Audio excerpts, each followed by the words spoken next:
Good evening, I'm Mitchel Baldwin. And I'm Jen Cain. Here's tonight's top story. Aretha Franklin passed away Thursday, with her funeral to be held August 31st in Detroit. She'll be buried next to other Detroit luminaries, including Jackie Wilson, Della Reese, and General Motors. Will be missed. On Monday, Omarosa Manigault released an audio recording from 2017 she secretly recorded with President Trump. At first, Trump was worried when he heard a tape had been leaked, until he found out there were no Russian hookers on it.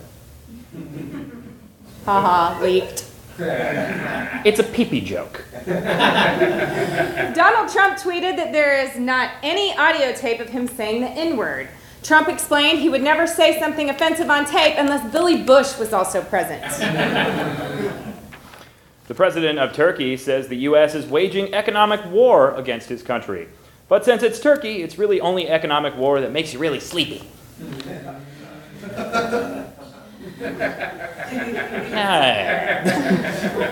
son of a retired Republican congressman in Virginia has donated money to the Democratic candidate running for his seat. Commented the son, "Yes, Father, I donated to your opponent. Because I'm a single-issue voter. Daddy issues."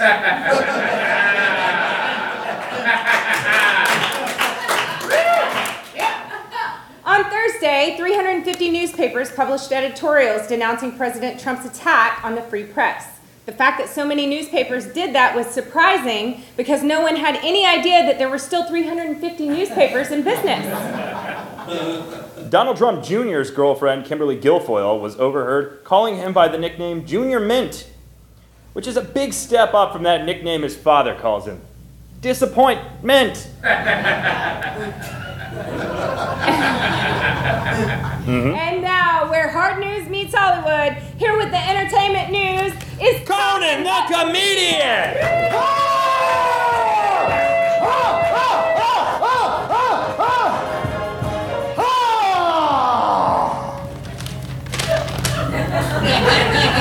For the 30th anniversary of their album, Hangin' Tough, New Kids on the Block will perform at the Apollo Theater.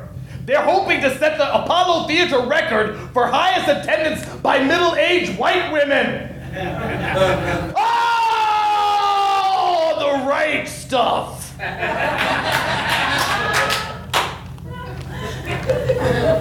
John Lennon's son, Sean Lennon, shared a selfie of him with Paul McCartney's son, James McCartney. George Harrison's son wanted to be in the photo, but Lennon and McCartney kept him out of frame. Help!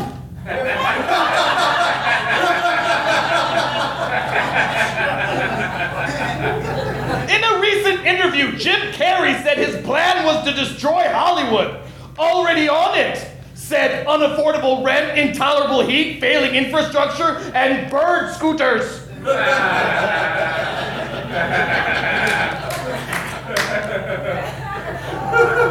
Madonna turned 60 on Thursday, which means soon Madonna won't have to say anything like a prayer because she can deliver the message to God in person.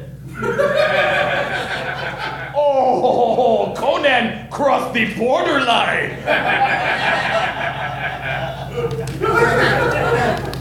And finally, Lindsay Lohan wants to star in a live-action remake of The Little Mermaid.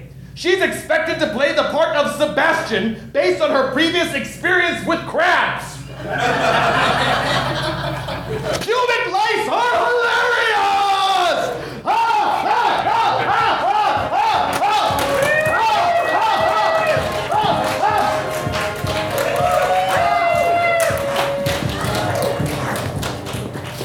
Thank you, Conan. I will rape you, Mitchel Baldwin! Will too. And now I'm erect. Netflix CFO David Wells announced that he is stepping down. To replace him, Netflix plans to spend 30 minutes scrolling through a list of suggested candidates before eventually hiring a rerun of Friends. Bud Light announced Tuesday that it will give away free beer in Cleveland if the Browns win a single game this year. Said a Cleveland Browns fan, If Cleveland win, I have to drink Bud Light. Let's go, Browns! Let's go, Browns!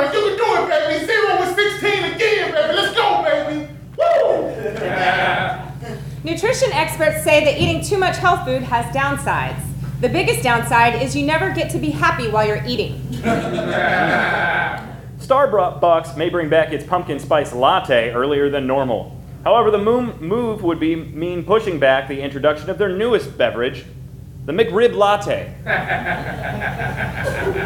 Disgusting. Two sisters in Connecticut who worked as lunch ladies have been charged with stealing nearly $500,000 from two different schools. Officials became suspicious when the two showed up at work wearing 24-karat hairnets. Some farmers in the Pacific Northwest are using lasers instead of scarecrows to protect their crops from birds. It worked at first, until the birds took Molly and hired a DJ. Millennials. A 14-year-old boy is running for governor in Vermont, but only because standing behind a podium is the best way to hide uncontrollable erections. And doing the news.